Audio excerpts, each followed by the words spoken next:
हालत में हदिये दुरूद व सलाम पेश करें। अल्लाहुम्मा सल्ली अला सय्यिदिना व मौलाना मुहम्मदिन व बारिक वसल्लिम।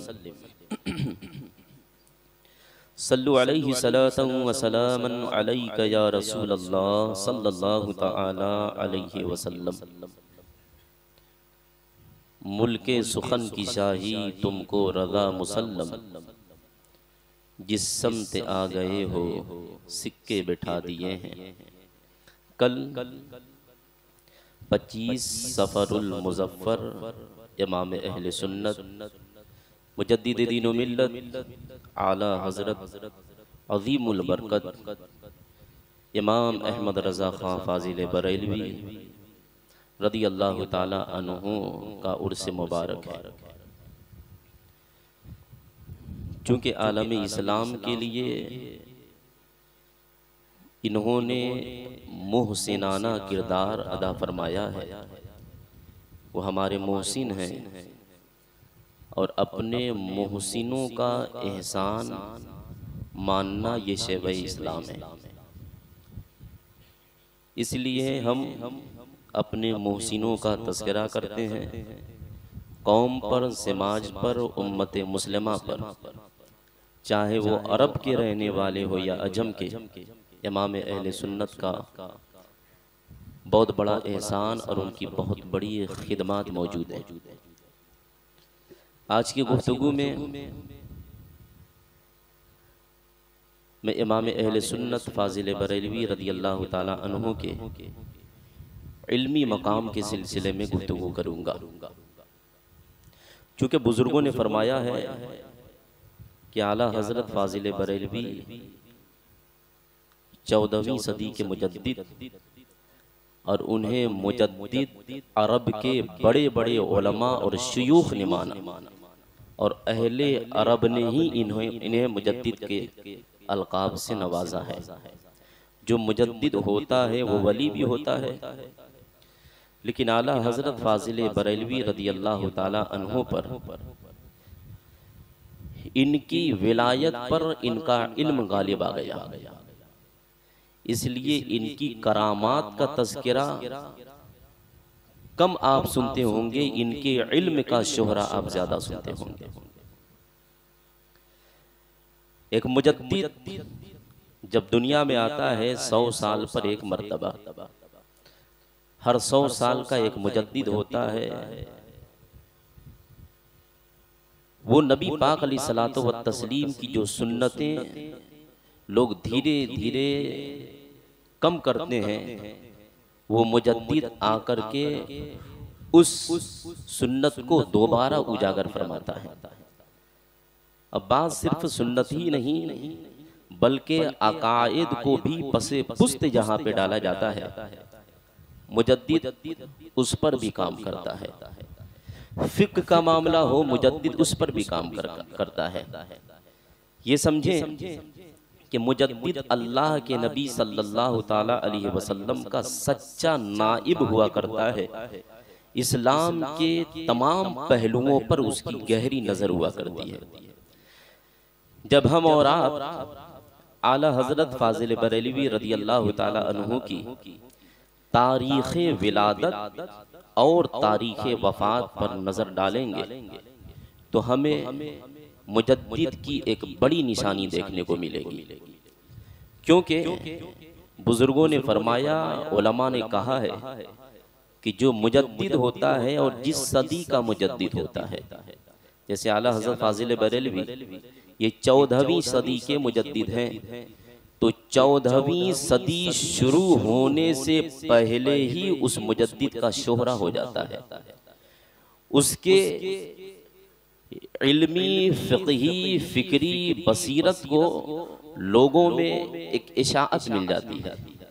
लोग हर चार जानिब से उसके इल्म का डंका और शोहरत को सुना करते हैं। आला हज़रत फ़ाज़िल बरेलवी की हम विलादत पे गौर करें तो 1272 हिजरी 10 शव्वालुल मुकर्रम को आला हज़रत रज़ी अल्लाह ताला अन्हु बरेली की सरजमी पर पैदा हुए। 1272 यानी 13वीं सदी का 72वां साल चल रहा था। उस वक्त अल्लाह के नबी सल्लल्लाहु अलैहि वसल्लम की उम्मत में एक खास अल्लाह का वली पैदा होता है। आला हजरत फाजिल बरेलवी रज़ी अल्लाह ताला अन्हु इस हिसाब से 13वीं सदी में लगभग 27 साल 2 महीना 20 दिन का अरसा पाते हैं। अब 13वीं सदी में इनके 27 साला उम्र, इनके इल्मी बसारत, इनके फिक़ही, इनके और भी तमाम मामलात को आप देखेंगे तो पता चलेगा। वो इमाम अहले सुन्नत जिन्होंने 5 साल की उम्र से पहले ही नाज़रे कुरान मुकम्मल कर लिया और उसी के बाद ही से आला हजरत फाजिल बरेलवी इल्म हदीस, इल्म फ़िक़्ह, इल्म तफसीर और भी बहुत सारे उलूम को सीखना शुरू कर दिया। इल्मे नौहो, सरफो, मंतिको, फलसफा पर भी एक अच्छी खासी महारत हासिल हो जाती है। यहाँ तक के फ़कत 8 साल की उम्र में हमारे और आपके दौर में या हमारे और आपके समाज में 8 साल का कोई बच्चा हो तो उसे बच्चा ही तस्वुर किया जाता है। उससे कोई ऐसा काम सादिर हो जाएगा तो लोग बहुत ज्यादा ही ताज्जुब खेज मामले में पड़ जाएंगे। 8 साल की उम्र में आला हजरत फाजिल बरेलवी ने नौह की एक मशहूर किताब, यहाँ पे जो तलबा बैठे हैं वो जानते होंगे, हिदायतुन नौह। ये नौह की एक टफ अरबी जुबान में किताब है। 8 साल की उम्र में फाजिल बरेलवी ने हिदायतुन नौह की अरबी में शरह लिख दी और उम्र कितनी है? 8 साल। अरबी में शरह लिखने का मतलब यह है कि नौह पर उनकी मुकम्मल महारत हासिल है। और इल्मे नौह क्या है? इल्मे नौह के बगैर इंसान कुरान भी नहीं समझ सकता। इल्मे नहव के बगैर इंसान हदीस भी नहीं समझ सकता। इल्मे नौहो सर्फ के बगैर एक हदीस की वो इबारत पढ़ भी नहीं सकता। समझने की बात तो दूर की है। और आला हजरत फाजिल बरेलवी 8 साल की उम्र में हिदायतुन नौह की अरबी में शरह यानी उसकी तफसील, उसकी महारत, उसके इल्म, उसकी तौजीहात, उसके तफसीलात को लिखते हैं। इमाम अहले सुन्नत फाजिल बरेलवी 10 साल की उम्र में मीलादुन नबी सल्लल्लाहु ताला अलैहि वसल्लम के मौके पर 2 से 2.5 घंटा बिदलाइल तकरीर फरमाते हैं। और आला हजरत फाजिल बरेलवी 14 साल से कम उम्र में आलमियत, फजीलत और क़िरत से फारिग होने के साथ साथ मसनद इफ्ता पर बैठकर फतवा नवीसी का काम भी अंजाम देने लगते हैं। 14 साल की उम्र होती है एक बच्चा नुमा इंसान, वो फतवा लिख रहा है। और आला हजरत फाजिल बरेलवी ने अपना फतवा, जो पहला फतवा लिखा था, वो रिजाअत के मसले पर था। रिजाअत कहते हैं कि एक बच्चा अपनी माँ के अलावा किसी दूसरी खातून या औरत का दूध पी ले तो शरीयत में उसका क्या हुक्म है।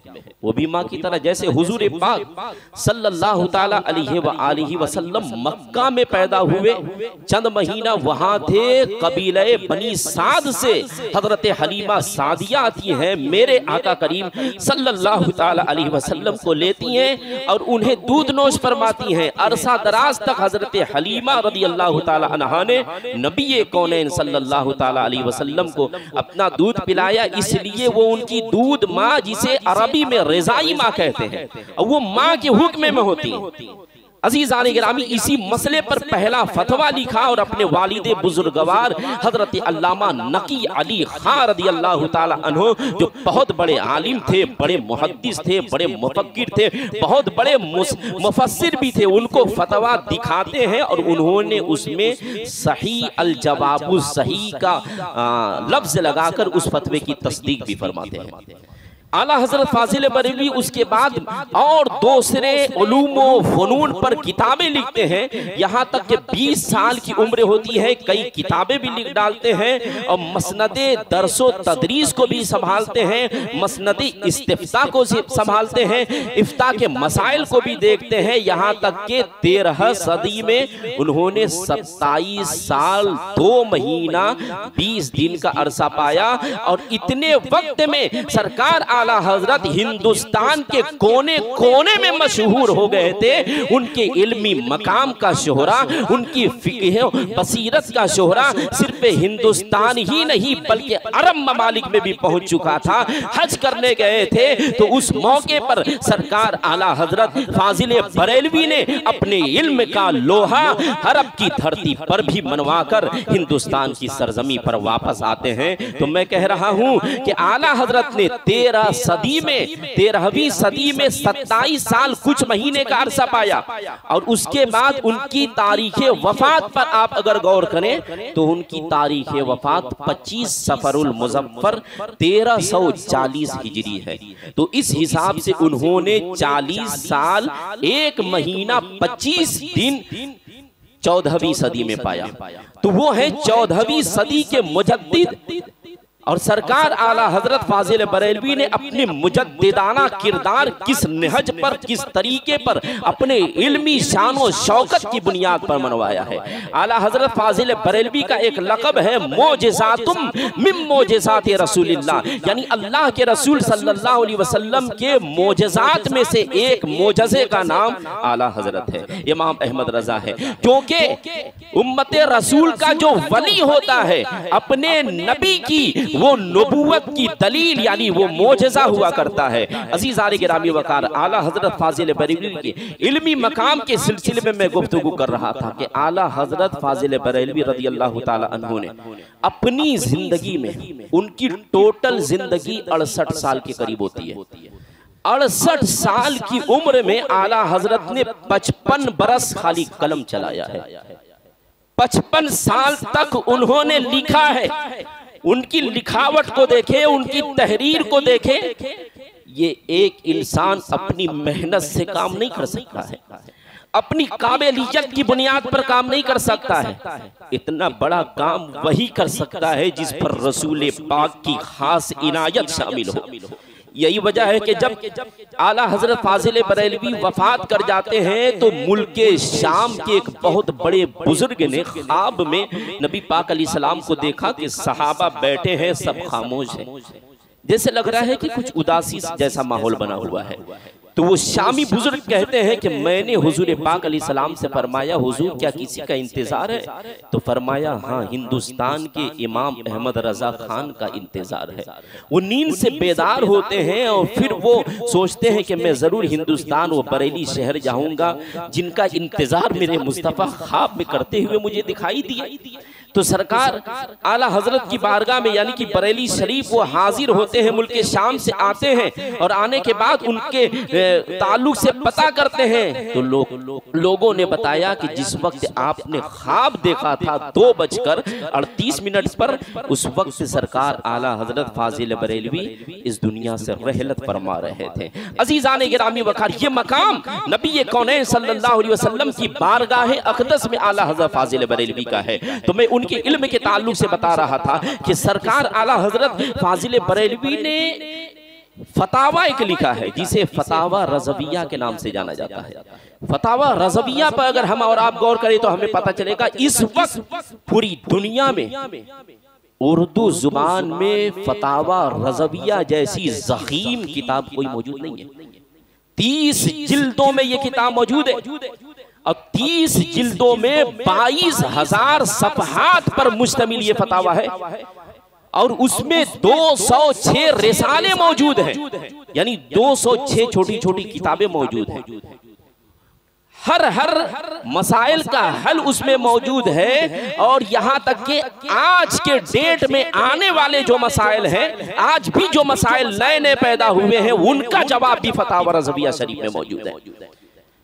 और पहले तो फतावा रज़विया के 10 जिल्दों को शाये किया गया, फिर आला हजरत की तहरीर मिलती गई और उसके बाद उसमें बढ़ता गया यहाँ तक कि 30 जिल्द और कुछ लोगों ने 33 जिल्दों तक उसे शाये फरमा दिया है।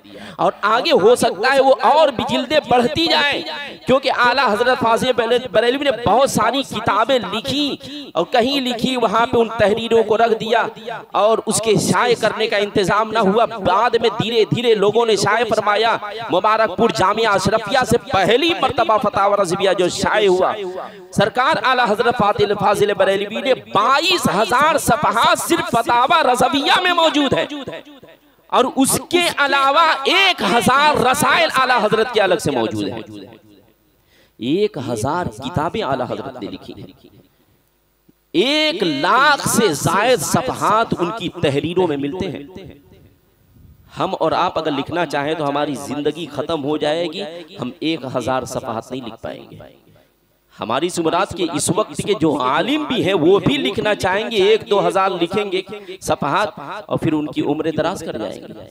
सरकार आला हजरत ने जो किताबें लिखी हैं, उन किताबों से रिसर्च करने वालों ने रिसर्च करके बताया कि फिल वक्त आला हजरत की तहरीर करदा इबारतों से, उनकी तहरीरात से, उनकी तालीफात से, उनकी तसरीफात से, उनकी किताबों से ये पता चलता है कि 100 से भी ज्यादा इल्म रखने वाली शख्सियत का नाम इमाम अहले सुन्नत आला हजरत फाजिल बरेलवी है।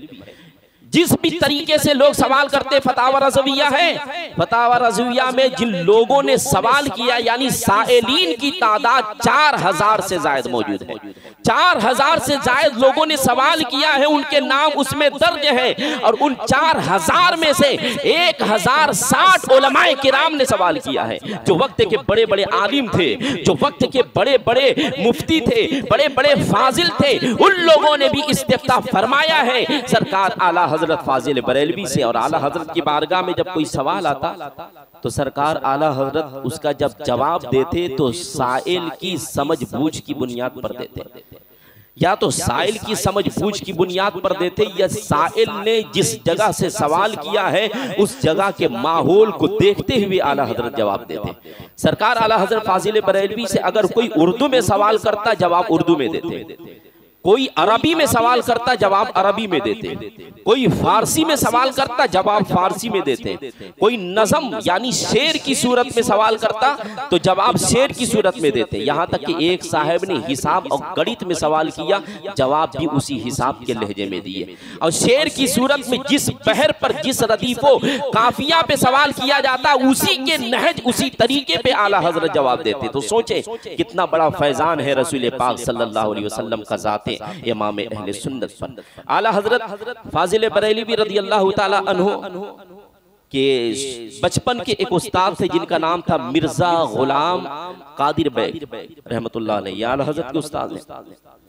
ये इन्होंने पढ़ाया आला हजरत को, फिर वो उनका शहर और उनकी बस्ती कहीं और थी, वहां जाते हैं, वहां रहने लगते हैं। उनके मोहल्ले में खलफशार पैदा होता है। वहां के फिरकाए बातला ने एक दुरूद शरीफ जिसे दुरूद ताज कहते हैं, दुरूद ताज पढ़ने पर पाबंदी लगा दी कि दुरूद ताज पढ़ना नाजायज है, दुरूद ताज पढ़ना मना है, दुरूद ताज पढ़ना हराम है, दुरूद ताज पढ़ना दुरुस्त नहीं है। दुरूद ताज पढ़ने में रसूल पाक सल्लल्लाहु अलैहि वसल्लम को खुदा की तरह मानना हो रहा है, क्योंकि दुरूद ताज में एक लफ्ज आया है दाफिउल बला, दाफिउल बलाइ वल वबाइ वल कहति वल मरदि वल अलम। दाफिउल बला का मतलब क्या होता है? बलाओं को दूर करने वाला। तो उन लोगों ने ये नुक्ता लोगों के सामने पेश किया कि बलाओं को दूर करने वाला तो जात अल्लाह की है। अब अगर हुजूर को कोई बलाओं को दूर करने वाला दाफिउल बला कहे तो ये शिर्क हो जाएगा, ये नाजायज हो जाएगा, ये हराम हो जाएगा, ये इस तरह का कहना। इसलिए दुरूद शरीफ पर उन लोगों ने पाबंदी लगा दी। तो उनके उस्ताद मोहतरम ने एक इस्तिफ्ता लिखा, सवाल लिखा फाजिल बरेलवी की बारगाह में और कहा कि हमारे बस्ती के कुछ फिरकाए बातला ने इस पर पाबंदी लगाई और इसके ऊपर हराम और शिर्क का फतवा दिया है। सरकार आला हजरत फाजिल बरेलवी रज़ियल्लाहु ताला अन्हु के पास कभी सवाल एक लाइन का आता, सवाल बस इतना ही कि हुजूर सल्लल्लाहु अलैहि वसल्लम को दाफिउल बला कहना कैसा। कभी सवाल एक लाइन का होता, जवाब में सरकार आला हज़रत पूरी किताब लिख डालते। कभी सवाल एक एक पेज का होता था और जवाब में सिर्फ हाँ कह देते या नहीं कह देते, जवाब हो जाता। सरकार आला हज़रत के पास जवाब सवाल आता तो उसके मबलगी इल्म, उसके इल्मी सलाहियत की बिना पर उसे जवाब भी देते। उनके उस्ताद मोहतरम का जब खत आता है तो सरकार आला हजरत फाजिल बरेलवी ने उसके जवाब में एक किताब लिखी। सिर्फ जवाब नहीं दिया, आप अगर आज मुफ्तियाने किराम के पास फतवा लेने जाएंगे तो एक पर्चे पे आप सवाल लिखेंगे, उसी के नीचे वो जवाब लिख के आपको दे देंगे। रिजात का मसला हो, जमीन जायदाद का मसला हो, इल्म फराइज का मसला हो, फिक का मसला हो, नमाज रोजा अहकाम वगैरह का मसला हो, पर्चे पे आप सवाल लिख के देंगे, वो जवाब लिख दे देंगे। कोई बहुत भारी मसला हो तो वो 2 पेज में सवाल लिख कर जवाब लिख के दे देंगे, 3 पेज में। आला हजरत से सवाल हुआ तो सरकार आला हजरत ने इस सवाल के जवाब में एक मोटी सी किताब लिख दी, जिस किताब का नाम है अल अमन वल उला।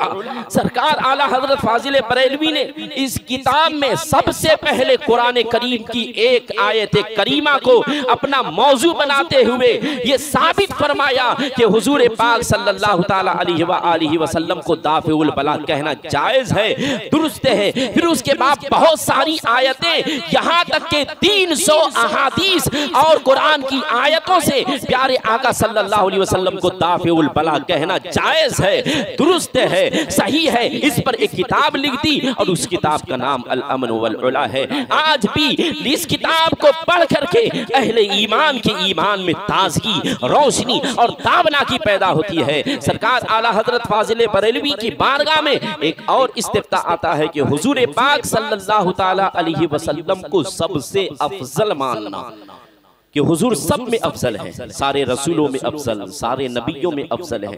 इस पर क्या दलील है?